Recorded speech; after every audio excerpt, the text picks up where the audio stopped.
What's good, everybody, and welcome back to the channel for another episode of our Oakland Athletics franchise here on MLB The Show 23. Now getting to the later parts of the season here, but I wanted to check in on our AAA team and get a game in with them where we will get a leadoff flyout by Dermis Garcia, who's actually been playing pretty well this year. Tyler Soderstrom gets that one to drop in left center field. That will be a double here. 2 outs, top of the first.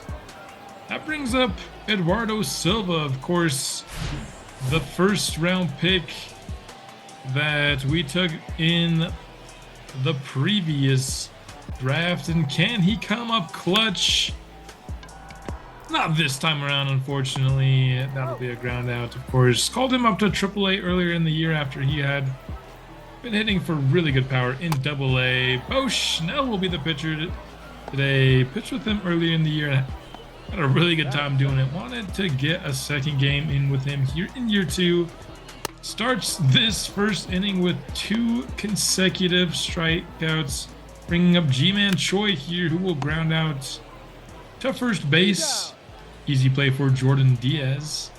And it'll be 0-0 through the first inning. Luke Waddle gets this one to drop in right field in front of the outfielders. So with 1 out, we've got a man on first. Connor Capel gets a pitch right over the middle, flies it to left, but able to go and make the play.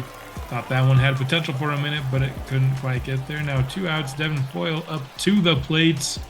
He looks at the fastball inside. I don't know, but to me that looks like it was more inside than it actually ended up being. So bad take by me. Ending off the second. Spider Figueroa will fly out to left. Connor Capel makes the easy play. That'll bring up Dustin Harris. Ground ball easily picked up by Waddle and thrown to Diaz.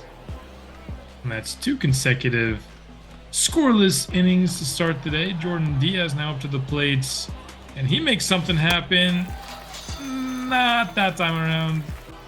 We'll swing at the changeup underneath, and that's a beautifully placed slider by Bo Schnell on the turnaround. Been a pretty pitcher-heavy start to this game. Both guys doing well, but Chris Cease grabs a hold of this one, and this will be gone. The first team is on the board with a solo shot from Chris Cease. Schnell's been pitching a really good game, but I guess you can't win them all. As we will now be trailing 0-1, bringing up Javier Valdez. Lifts another one deep to left field, but this one will stay in the park. Connor Capel able to easily track it. That'll be the second out here. The order flips over for the... what is the name of this team? RR. I honestly don't even have a guess for what that is. But the team name's the Express. Where they're from, not a single clue. Tyler Soderstrom here for his second at-bat. He got a hit. His first time around. This time will strike out, though. Eduardo Silva, 0 for 1 today. Very similar to what he did last time. Another ground out for him. Robert Poisson back up to the plates. He hits this one left field and just foul on that one. Same at bat, full count now. Way out in front of that changeup. I was obviously sitting on a fastball there. Schnell gets a chase on a fastball way above the zone there from Josh H. Smith.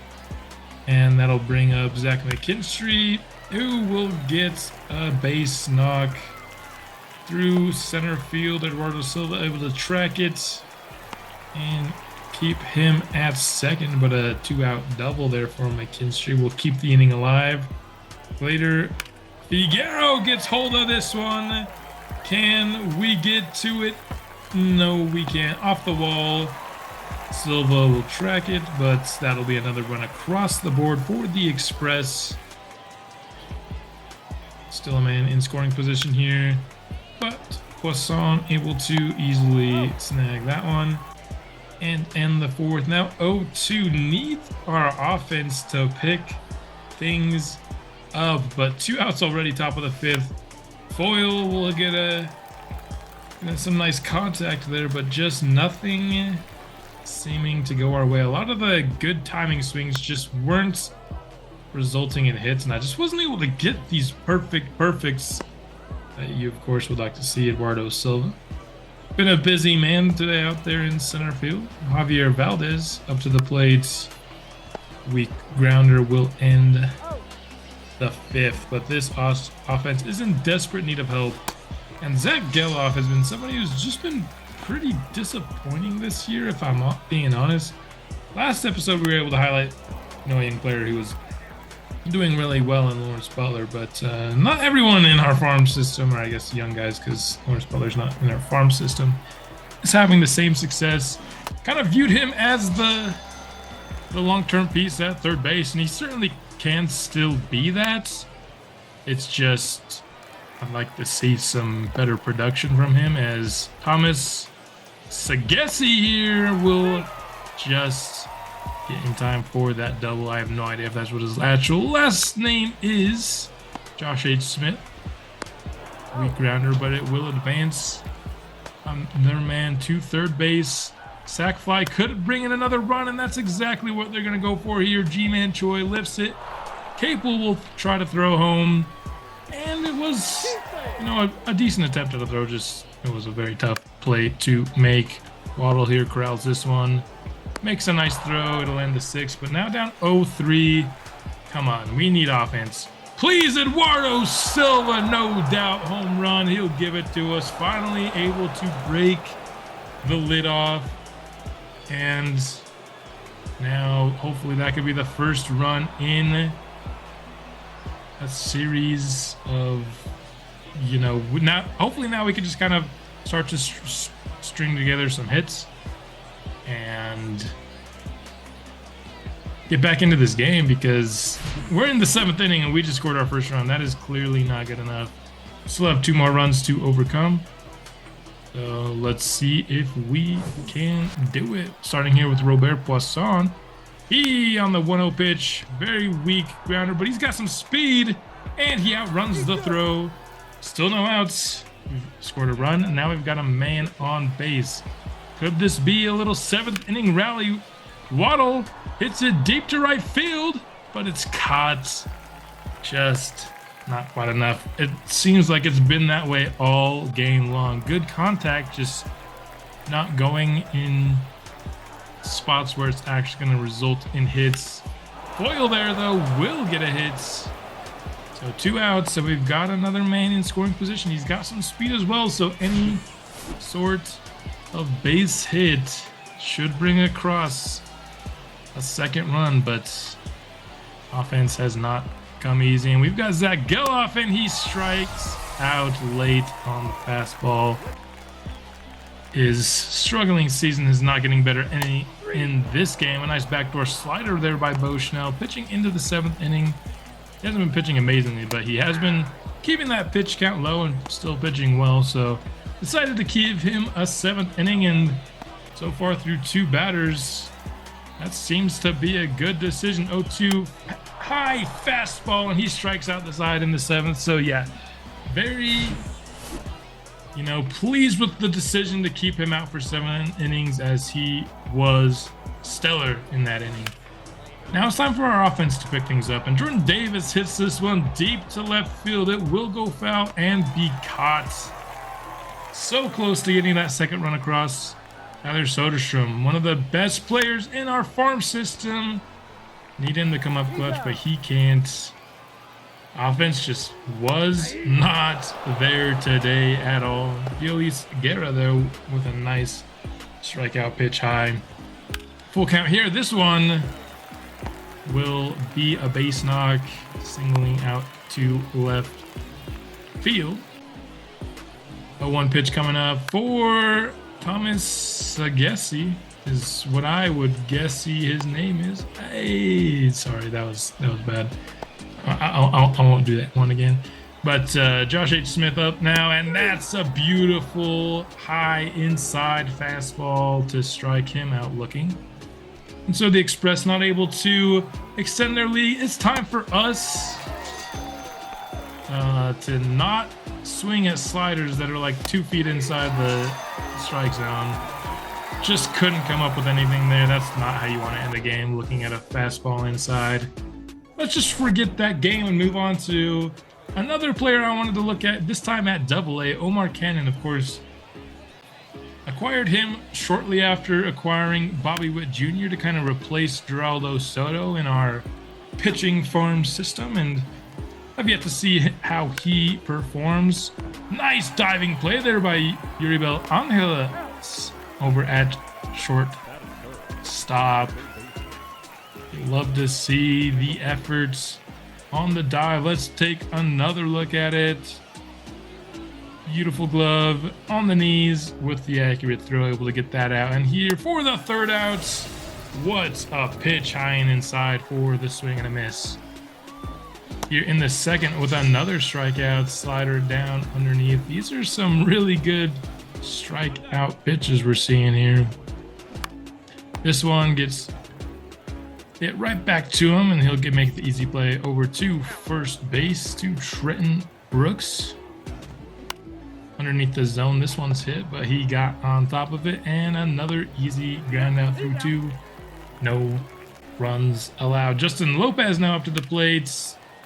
This one's back fairly deep, but still easily brought in by Denzel Clark, the highest overall player on our AA team.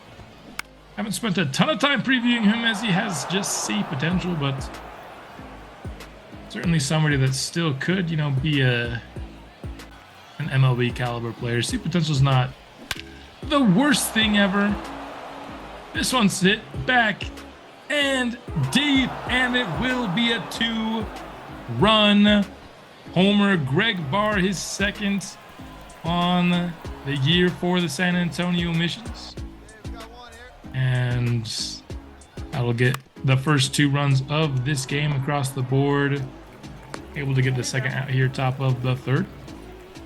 On the ground out, Carlos Luis up to bat. This one is a nice play in foul territory by Trenton Brooks to run it down and glove it. Omar Cannon will be out there to start the fourth. Angeles makes another nice play over at shortstop. He's been good in the field today. Of course, the play hasn't been good at getting any runs across, as we still have not scored at all through 4. A nice strikeout pitch there. And this one gets past Trenton Brooks. The dive couldn't haul it in. So with 2 outs, man on base, bringing up Josh Mears, who will be walked. 0-2 pitch here. They're going to appeal, but that was just a strike. That should be strike 3. Why are we appealing it? In my opinion, we were screwed out of a beautiful strike 3 pitch there, and it results in him eventually getting walked. And then this will be a ground out to end what could have been a much, much worse 4th inning. Conquest not able to glove this one, so this will be a double here. Thought it should have been an easy play for Anquest. Must have just taken a weird bounce that he couldn't have predicted. 3-2 pitch, not particularly competitive there, so started to walk a lot of guys here in the 4th inning, and it's continued here in the 5th. This one's low in the strike zone. It's going to bring across a run, and it would also signal the end of the day for Omar Cannon. He showed some good stuff, it just wasn't quite as consistent as I would like to see. So, maybe not the best first impression, but I think it was good enough. And so it's time for us to figure out who we want to be the 3 guys that we have to call up before we start playing games in September. I still don't know if there's anybody that I feel like will be this. Oh, we're calling him up, and this is going to be the start of some illustrious MLB career. I think for this year, we're still going to just kind of promote some people that are just kind of low potential guys that are just basically being called up because we have to get to 28. I've thought about Tyler Soderstrom. I think he is not far from making the cuts, but I think of him more as like let's invite him to spring training next year rather than let's call him up right now. So I'll be using these call-ups to just kind of basically fill our roster out with kind of bottom of the team talent. So unfortunate that September call-ups aren't going to really be all too exciting this year, but I think we're probably just a year away. I think next year, with the draft class that we're bringing in, with another free agency behind our belts, I'm not going to say that I have hopes that we're going to be a playoff team in year 3. I don't think we're going to take that massive of a leap, but I think we'll start taking more exciting roster moves. This is always going to be a multi-year project. That's why I chose the Athletics. I didn't want a team that was going to be, within 3 years, we're going to be a title contender. Just a little bit too easy for me. Just taking another look at where we rank in the standings. We are now easily the worst team in the American League and in the National League. There's still 2 teams below us, but the Reds have gone now 5 games ahead of us. So it's looking like we'll be the 3rd worst team in the league following this year. This episode ended up being a little bit short just because there wasn't a lot of good highlights to show in the minor leagues, but that's all I have for this episode. I'll be back soon with another, and I will see you then.